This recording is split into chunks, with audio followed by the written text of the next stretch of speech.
Nggak usah disensor. Biar tahu mereka. Maksudku gini, ya nerima duit untuk untuk ya kan gerakan juga butuh logistik ya. Yeah. Ya nggak masalah. Coba kalau nerima duit agar gerakan itu terkondisikan. Nah, Jadi maksudnya gini loh, maksudku gini. Pertama, misalkan sesimpel gini aja deh. Mulai dari menyalonkan diri di BEM, menjadi ketua BEM dengan cara yang sehat. Maksudku gini, nggak black campaign. Jika ya aku melihat black campaign itu tidak sehat, kenapa? Karena itu serangannya itu membabi buta dan tidak bisa dipertanggungjawabkan gitu. Nah, mulai dari tidak melakukan black campaign aja. Mulai dari diri sendiri untuk tidak melakukan hal buruk kayak gitu. Nah, anggaplah kita berdua udah melakukan kayak gitu ya, dan ide-ide tersebut disebar, akhirnya ya pasti secara 10 atau 20 tahun kultur tersebut akan menjadi kebiasaan, sehingga ya politik kita bisa jadi lebih sehat gitu. Kalau misalkan kita masih menganggap, ya kan kita di sini bayangannya politik itu kotor karena main uang, contohnya gitu. Ya tapi kita dari zaman anggap jadi ketua BEM juga kerjaannya untuk dapat suara nyogok orang, ya sama aja, kapan berubahnya? Ya nggak? Iya. Itu satu hal keheranan ya, ketika ini banyak plasma nih, habis 50 juta, habis ratusan juta atau belasan juta untuk bukan membeli suara, tapi untuk ongkos politik katanya. Misalkan untuk nongkrongin. Nah, kalau gitu masuk politik yang sehat gak sih? Maksudnya ketika memang Mas Repa nih dari fakultas ini harus fakultas itu ada banyak nih, ada 12, misalkan ada 50 fakultas, tongkrongin satu-satu setiap fakultas, misalkan istilahnya kopi, ada 5 orang yang tongkrongin gitu. Ya, menurutku sebenarnya itu nggak masalah. Karena emang berpolitik pasti ada ongkosnya, maksudnya bukan berpolitik ya, maksudnya ketika dirimu ingin mencapai kekuasaan pasti selalu ada ongkos gitu. Cuma bagaimana kita mendapatkan ongkosnya, bagaimana kita menggunakan ongkosnya tersebut, itu yang bakal bisa yang mendefine itu tuh sehat atau tidak. Kalau ongkosnya hanya untuk neraktir tim ses ya nggak masalah. Cuma kalau ongkosnya untuk ngebayar orang agar dia dibazar, itu baru masalah, kan di situ nggak sehat ya. Ada hal menarik ya terkait tadi kan ada buzzer gitu, jadi pengen ngebahas tentang kebazaran ini gitu.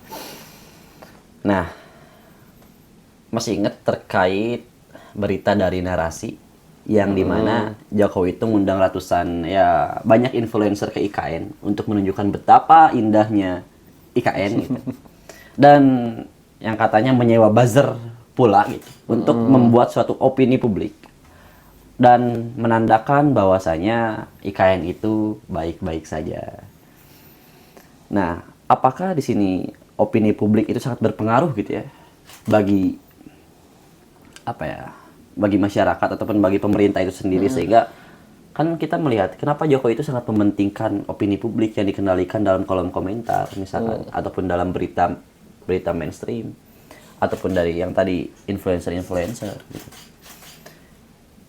Seperti itu gitu. Nah, apa yang harus dilakukan oleh kita, ataupun untuk menggait, ataupun bukan untuk menggait, untuk menyadarkan bahwasanya ini Instagram ini ataupun kolom komentar ini bukan orang real gitu. Kan itu sangat bahaya gitu ketika argumentasinya ini netizen. Jadi tolak ukurnya itu netizen gitu. Ini netizen udah sepakat ini. Bukan masyarakat lagi tolak ukurnya. Tapi netizen. Ini netizen udah sepakat dengan kebijakan ini gitu. Sehingga diketok palu terkait kebijakan tertentu gitu. Sehingga ya kan atau netizen mah bisa dibuat-buat gitu. Iya, setuju. Oke. Pertama-tama kalau analisa aku pribadi ya, karena tidak terbiasanya karena pendidikan politik itu tidak ada di Indonesia. Bukan tidak ada, maksudnya sangat minim di Indonesia. Dan juga masyarakat Indonesia sudah tidak terbiasa berpolitik. Kan kita bisa ngeliat di zaman kemerdekaan tuh hampir semua orang berpolitik gitu. Dan sangat spektrum ideologisnya sangat luas gitu. Sementara kan di kita ada satu spektrum yang mati lah. Ya nggak usah disebut lah spektrum mana. Udah spektrum politiknya sempit, dan juga sudah masyarakat Indonesia sudah mulai terlepas dari dunia politik, akan sangat mudah untuk mengubah paradigmanya gitu. Karena apa? Karena orang-orang jadi nggak berani bersikap, nggak punya sikap politik yang jelas gitu. Itu satu. Karena adanya ketidakmampuan masyarakat Indonesia secara umum untuk bersikap politik yang kuat gitu ya. Pasti kan terombang-ambing ya, gampang terombang-ambing. Beringkah dia. Ya, itu. Nah, penguasa akan cenderung menggunakan buzzer untuk menggiring mereka Yang terombang-ambing ini karena mereka tuh ya nggak punya sense politik gitu. Jadi dia pasti akan mengikuti yang paling banyak aja. Nah, misalkan ada si A, ada si B. Si B ini masih buzzer. Yeah. Si A ini orangnya terombang-ambing, nggak punya sikap politik. Jika si buzzer ini bisa membangun paradigma bahwa masyarakat setuju, ya pasti dia akan ikut secara tidak sadar gitu. Nah, bagaimana sih di dunia digital ini cara penggiringan opini adalah sosial media, di mana kita sulit untuk mendetek maksudnya kalau nggak pakai teknologi ya sulit kita bisa mendetek ini manusia beneran atau enggak gitu. Tapi pengaruhnya kan dari ada zaman buzzer ini gitu, pengaruhnya sangat besar gitu. Nah iya, makanya masyarakat Indonesia terombang-ambing, gampang dibawa ke kiri, gampang dibawa ke kanan. Penguasa akan menggunakan alat yang memiliki alat yang dinamakan buzzer untuk bisa mengambil mereka. Nah, makanya itu penting banget netizen, bukan masyarakat Indonesia ya, mungkin netizen Indonesia bisa 1 miliar, nggak tahu lah. Ya maksudnya pasti lebih. Akun tersebut pasti lebih dari jumlah masyarakat Indonesia. Pasti mereka terbawa secara tidak sadar. Kenapa? Karena populis. Narasi buzzer akan menjadi narasi populis gitu. Pasti akan terbawa. Jadi kebenaran komunal. Ya, gitu. Dan juga demokrasi di Indonesia, orang Indonesia, aku melihatnya gitu, orang Indonesia itu melihat demokrasi itu ya hanya mayoritas, maksudnya bukan mayoritas as in kelompok tertentu, tapi ya orang paling banyak ngomong apa, berarti itu udah demokrasi. Padahal kan demokrasi nggak sederhana itu. Nah, karena ada paradigma demokrasi itu demikian ya, mengikuti suara mayoritas ya udah, jika mereka melihat mayoritas itu banyak yang setuju akan suatu argumen, ya udah dia ikut aja. Itu kelemahan dari pendefinisian demokrasi secara singkat. Ya, gitu. Karena ya itu lah, maksudku that's why buzzer itu menjadi alat kekuasaan untuk mengontrol opini publik. Dan apa yang harus kita lakukan? Hapus sosial media, baca jurnal ilmiah, baca buku, belajar yang benar. Enggak. Maksudnya ya apa yang bisa kita lakukan adalah mulai membatasi informasi yang masuk aja dan mulai terbiasa mencari informasi sendiri, baik itu dari berita atau dari jurnal ilmiah gitu-gitulah. Dan pendidikan politik. Ya, intinya di situ. Tetap. Lebih baik membatasi atau mengelola atau mengatur gitu. Nah, karena kan Oke. 1 jam kita scroll IG itu ratusan info, nah itu. Mengelola itu wajib. Membatasi itu penting. Belum di tahap wajib ya membatasi, silakan pilihan masing-masing. Yang mengelola screen time itu wajib, karena kan kita pasti sibuk mencari uang agar bertahan hidup ya. Cuma membatasi informasi yang didapat dari sosial media itu penting agar ya kita nggak overwhelm juga, nggak burn out gitu. Kalau menurut aku gitu. Berapa menit tuh? Hah? 45. Oh, sejam ya? Enggak sih. Bebas sebenarnya. Iya. Gitu sih maksudku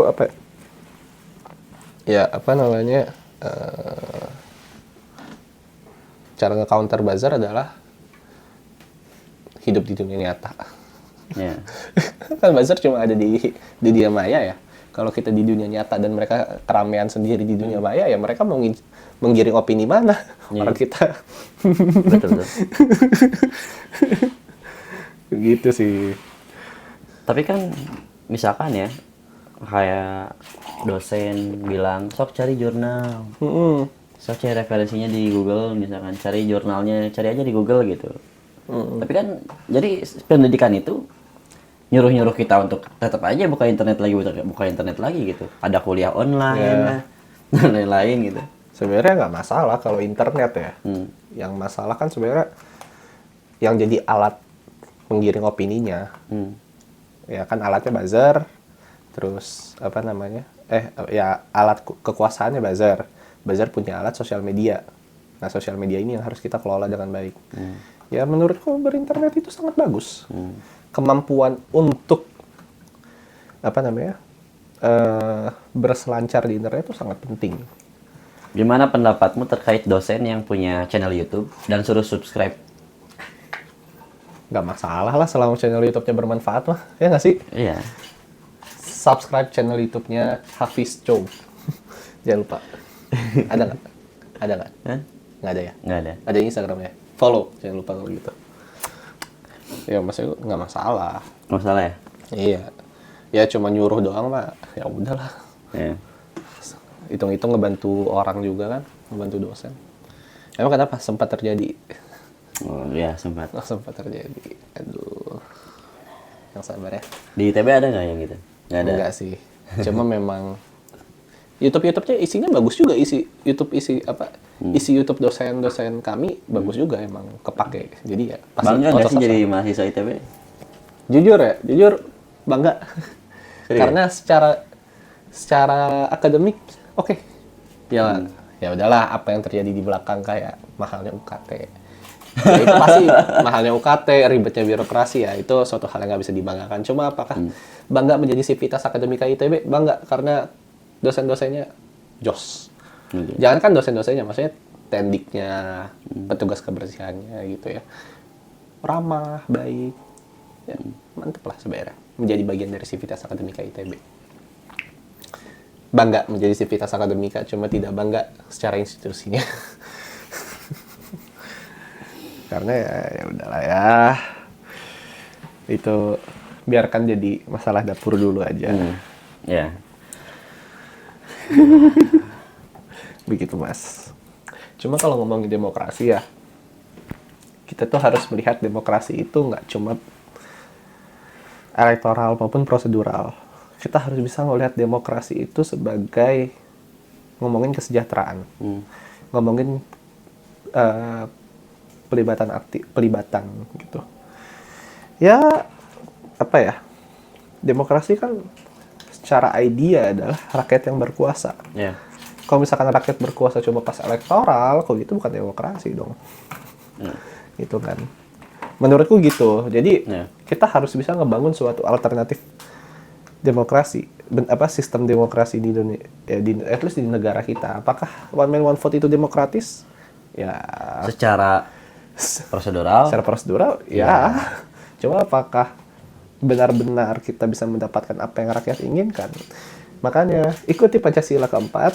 Enggak, sorry, maksudku gini, maksudku ya apa ya, cara berdemokrasi itu gampang. Yang penting bagiku adalah rakyat itu berkuasa dan rakyat itu berdaulat. Bagaimana caranya? Silakan kita bisa pikirin masing-masing. Kayak kalau bagi aku demokrasi yang paling baik, yang memang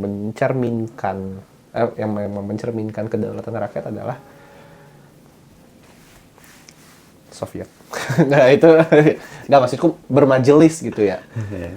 Ya misalkan ada, kalau misalkan koreksi jika salah, misalkan demokrasi dalam anarkisme gitu ya. Ya udah dari kelompok terkecil dulu, dari keluarga, RT, RW, kabupaten, kecamatan, kelurahan, kecamatan, kabupaten, baru naik sampai nasional. Ya memang lama. Cuma kan kita bisa ngomongin prosedur bagaimana ketika ada masalah yang sangat urgent kayak bencana alam, ya kan itu bisa diomongin gitu. Cuma bermajelis, bermusyawarah tuh sebenarnya menurutku yang menunjukkan bahwa demokrasi itu beneran jalan, bottom up beneran soalnya. Ada suatu cerita terkait bermusyawarah dalam keluarga. Seorang anak kecil dibawa sama ibunya ke warung. Sokna pilih mau jajan apa. Anak itu bawa es krim. Oh jangan es krim. Nanti sakit gigi. disimpan es krim tersebut. Dia anak bawa ciki, jangan ciki. Nanti karena ciki ini banyak bahan ya MSG lah. Disimpanlah ciki tersebut. Ambil permen, jangan permen. Nanti ya sakit gigi ataupun giginya bolong-bolong dan lain-lain. Sehingga dari kecil anak itu dibatasi secara pilihan hidup mereka gitu. Tidak ditanya, nah SD mau di mana? Ya meskipun ya seharusnya kan orang tua itu mengarahkan ya. Ini ada SD ini, ada SD ini bentuknya kayak gini, sistemnya kayak gini, ataupun ya keunggulan seperti ini. Dikenalin lah SD B ini seperti ini dan lain-lain. Nah SMP mau kemana? Sini atau ini dan lain-lain. Tapi kurasa banyak kok teman-temanku yang dari SMP sampai kuliahnya itu diatur sama orang tuanya gitu.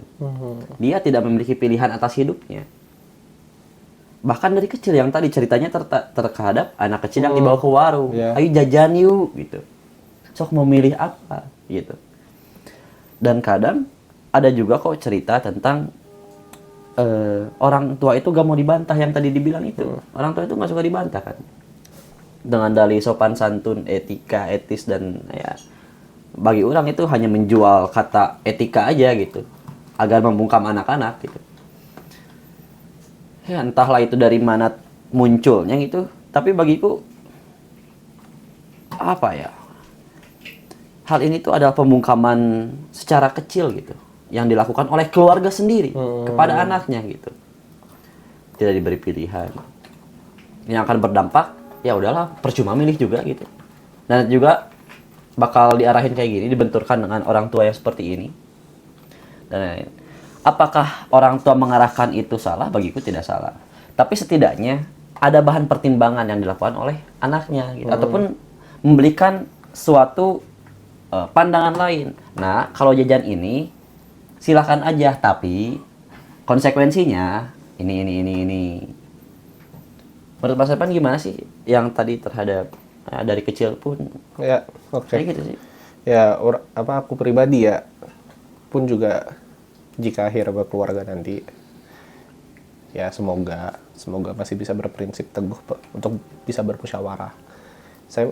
Aku akan berusaha membiarkan anak aku selalu punya pilihan seluas mungkin gitu, nggak menutup pilihan-pilihan dia, tapi aku akan ya sama halnya dengan demokrasi yang aku bilang tadi. Kenapa bermusyawarah? Ya pertama-tama agar pertentangan ide itu jalan gitu. Dan itu bisa ya dikontekstualisasi ya di kehidupan berkeluarga. Biarkan anak-anak tuh berpendapat gitu. Gitu. Jadi menurutku sudah sepatutnya, ya mungkin ini juga sejalan juga ya sama demokrasi yang di pikiran aku ya, bahwa bermusyawarah itu lebih bagus daripada one man one vote, walaupun tidak efisien. Tapi yang paling penting adalah efektivitas dalam mencapai tujuannya itu. Jika kita punya tujuan agar anak kita tercerdaskan, kita harus bisa mengajak mereka berpikir. Tapi ketika kita menutup pilihan-pilihannya, akan mempersempit daya pikir mereka. Makanya itu, aku sih secara pribadi berusaha untuk menjadi, jangankan orang yang nggak menutup pilihan-pilihan orang lain. Tapi aku hanya memberi pertimbangan-pertimbangan. Nah, itu kan. Pertimbangan. Jadi keluarga ini sangat berpengaruh gitu ya. Iya, menurutku keluarga tuh sangat berpengaruh. Soalnya keluarga kan negara kecil. Yeah. Oligarkinya orang tua. Ya, begitulah. Begitu, Mas Co. Gimana? Kalau Mas Co sendiri gimana ngeliatnya? Aku sendiri? Ya hal sederhana yang sering ku katakan lah ya kepada teman-teman, entah itu ketika di kampus dan yang lain. Kurasa pembungkaman terkecil itu dilakukan bukan oleh pemerintah, tapi oleh teman sendiri. Dosen itu bilang, nah anak-anak sahabat-sahabat mahasiswa, kita punya waktu 30 menit untuk sesi tanya jawab. Lalu sebutlah namanya Rafli. Rafli itu mengangkat tangan, "Pak, saya ingin bertanya." Tiba-tiba kawan di sebelahnya, jangan banyak nanya lah, kita mau ngopi gitu. Jangan banyak nanya lah, kita mau cepat-cepat pulang ini." Padahal Rafli itu orang tuanya membayar UKT dan lain-lain. Dia udah memenuhi haknya gitu, kewajibannya. Dia ingin menuntut haknya. Hanya sekedar bertanya kepada dosen dalam sesi yang padahal masih ada gitu. Sehingga Rafli itu semakin lama dengan dinamika dan siklus yang sama, karena lingkungan tidak support ya. Udahlah, nggak bakal nanya, nanti dijauhin teman-teman gitu. Nah, menurutku itu adalah pembungkaman paling kecil itu. Kita nggak usah jauh-jauh lah, kita dibungkam oleh pemerintah yang tadi gitu ya, BEM FISIP UNER, dibungkam oleh rektornya sendiri dan lain-lain. Yang aku rasa itu bukan hanya di BEM FISIP UNER saja gitu ya. Di BEM-BEM lain pun, ataupun bukan hanya BEM saja gitu ya. Kelompok-kelompok gitu yang dibungkam oleh atasannya sendiri. Tapi di sisi lain, terkadang ada budaya yang tadi gitu. Ketika ingin bertanya saja, kita dibungkam oleh teman sendiri. Lu jangan banyak nanya lah. Ini mau cepet-cepet ngopi gitu. Kita ada rapat gitu. Yang lain. Dan kita tuh terlalu menutup mata terhadap hal-hal yang sepele seperti itu. Karena aku rasa jangan dulu berbicara hal yang besar ketika kita belum peka terhadap hal-hal kecil di sekitar kita gitu. Setuju. Sehingga ya seorang Rafli yang tadi, ya udahlah gitu. Semakin lama ya pilihannya semakin sedikit. Dia tidak punya banyak pilihan lagi. Bahkan ya orang-orang stres itu kan karena pertanyaan di dalam otaknya itu tidak diluapkan gitu ya. Ya udah gitu, stres gitu. Karena tidak mampu meluapkan pikirannya dalam ruang lingkup yang seharusnya gitu. Mas Repan pernah dibungkam kayak gitu? Enggak sih, alhamdulillah. Keluargaku cukup demokratis, walaupun kadang mungkin kena omel dikit ya nggak masalah. Yang penting demokratis. Kalau di kampus? Pernah nggak dengar yang kayak gitu? Ngedenger mah pernah, cuma aku pribadi nggak pribadi. Alhamdulillahnya nggak pernah. Aku pernah ngerasain soalnya. Oh pernah. Itu yang cerita Rafli itu cerita kamu kan? Ceritaku dan teman-temanku. Bukan hanya di kampusku, tapi ada di di banyak kampus lain. Iya, paham kok. Dapat dimengerti. Nah, itulah keresahan yang selama ini menjadi luapan pribadi, sehingga sudah tidak lagi mempedulikan, bukan tidak mempedulikan lah, peduli lah. Ketika orang lain menjauhi, ya udahlah gitu. Aku rasa itu adalah seleksi alam saja gitu. Dan pada akhirnya kan kita pun bertemu orang-orang yang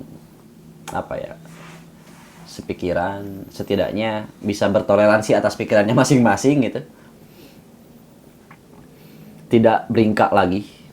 Beringkak itu, beringkak dia. Gampang terombang-ambing, karena bagiku ya pendidikan itu setidaknya melahirkan orang-orang yang tidak terombang-ambing saja gitu, dengan pikiran-pikiran komunal ataupun dengan narasi-narasi bola panas yang dilemparkan di sosial media, sehingga lagi viral ini ikutin ini, lagi viral ini ikutin ini, lagi viral. Ya gak jelas gitu. Akhirnya itu bakal kemana gitu orang-orang yang seperti itu. Dan apa yang akan terjadi jika semua orang seperti itu gitu.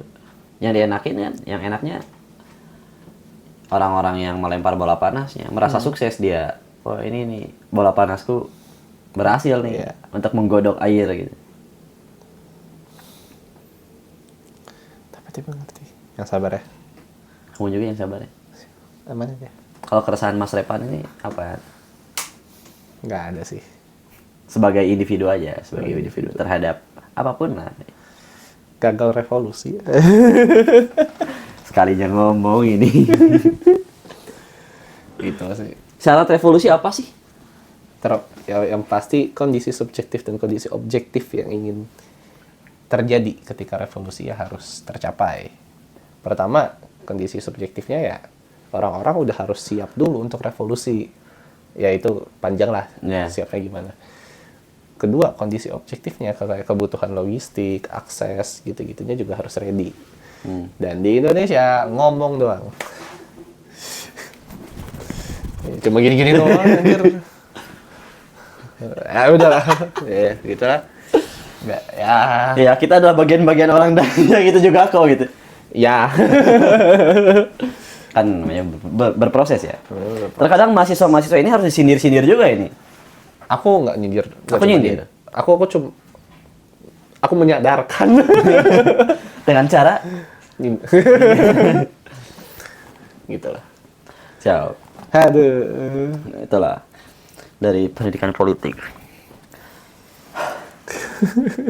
Sebenarnya aku juga nggak tahu nih, nggak apa sih apa yang kita obrolin hari ini tuh Nggak punya tema. nggak punya tema memang. Bebas aja. Bebas aja. Karena kayak kata Ariel Peter Pan itu, lagu itu kan bebas tafsir ya. Ya penonton ini semua bebas tafsir aja gitu.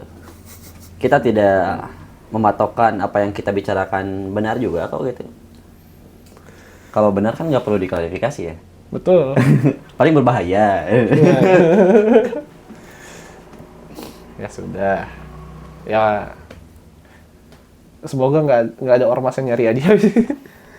Ya nggak apa-apa sih. Pernah ada ormas yang nyari? Alhamdulillah nggak pernah. Masih aman. Nyaman. Enggak, jangan belum. Enggak.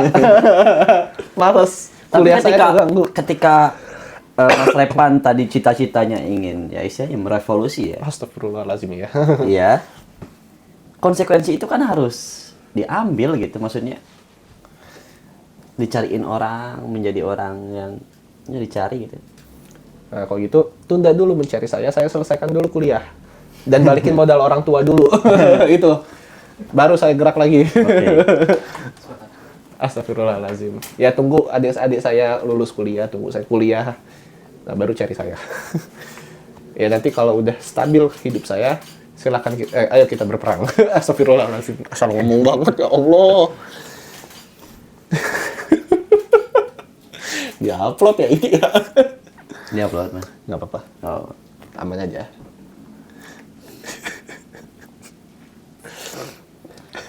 Ya gitu lah.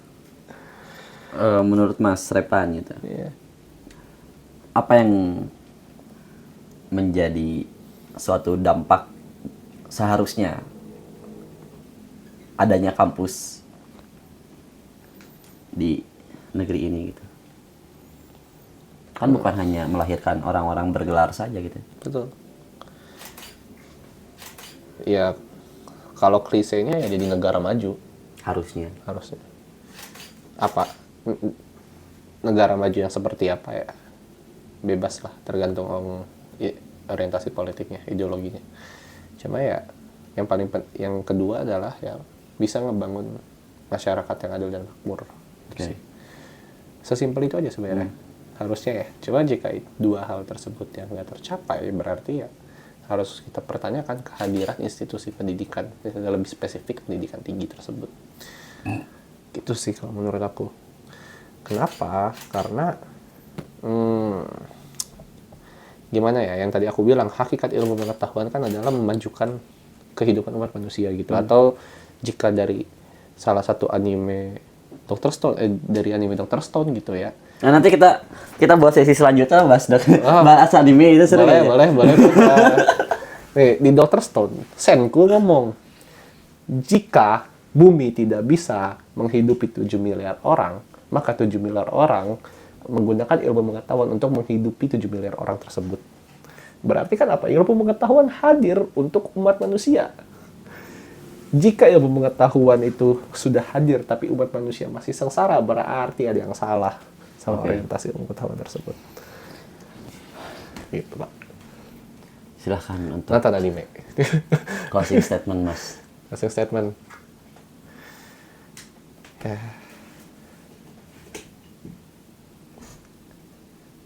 Apa ya? Closing statement. Ya, ingat yang cuma boleh apa? Memang hidup itu sudah ditentukan. Cuma kan takdir kebagi dua ya. Takdir yang tidak bisa diubah seperti kematian, sama takdir yang bisa diubah. Ingat bahwa kita kita diciptakan, ya maksudnya ya pasti ada aja ateis yang nontonnya. Manusia hadir ya pasti ada sebabnya gitu. Dan tidak ada hukumnya di mana manusia boleh menindas manusia lainnya karena hanya the greater power, which is kalau dalam kepercayaan saya hanya Tuhan yang boleh tindas kita gitu. Itu pun jika Dia mau. Jadi jika negara menindas kalian, lawan. Aih, guys, malu langsung jelek gini closing statementnya. Oh, apa? Nggak, ya cuma intinya jangan lupa belajar. Itu paling penting. Itu sih paling penting. Pendidikan politik. Ya, pendidikan politik. Oke, terima kasih kepada Mas Repan yang sudah hadir dalam sesi ketiga.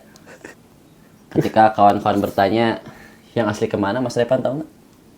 Nggak tahu. Saya juga nggak tahu. Karena ini adalah kepalsuan. Ini semua kepalsuan. Apa yang saya omongin tadi ya, udah di skrip. Bukan sama saya. Ada lah, sama Yanto. Itulah. Selamat hari ini semua-semua. Bye.